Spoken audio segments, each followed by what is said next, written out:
আমাদের অঞ্চলে ঘেরের ভিতরে ধান চাষ করা হয়। তো বন্ধুরা, আজকের ব্লগে তোমাদের সবাইকে স্বাগতম। আশা করি সবাই ভালো আছো। আজ আমি আমাদের গ্রামের, আমাদের অঞ্চলের যে মানুষগুলো ঘেরের থেকে মাছ চাষ করে এবং ঘেরেই কিন্তু ধান চাষ করে, আমাদের এখানে কিন্তু বছরে একবারই কিন্তু ধান চাষ করা হয় আর সারা বছর কিন্তু মাছ চাষ করা হয়। এই যে ঘেরগুলো দেখছো, এই সব ঘেরগুলোতে কিন্তু সারা বছরই জল বেশি থাকে।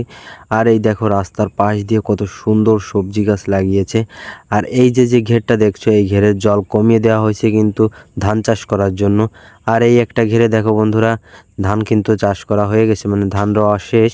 এখন এই ঘেরে হচ্ছে গিয়ে জল আরও কমিয়ে দেবে। আর এই যে বিশাল বড় যে ঘেরটা, এই ঘেরটা হচ্ছে গিয়ে ধান চাষ করার জন্য হচ্ছে গিয়ে এই জলটা কমিয়ে দিয়েছে। এমনি কিন্তু সারা বছরই মাছ থাকে। আর এই যে পগারটা, মানে এই যে জলের চাপ বেশি, এইখানটায় হচ্ছে গিয়ে মাছ রাখা হয়। আর এই পাশটায় দেখো এই যে ধানের চারা দেওয়া হয়েছে, এইগুলো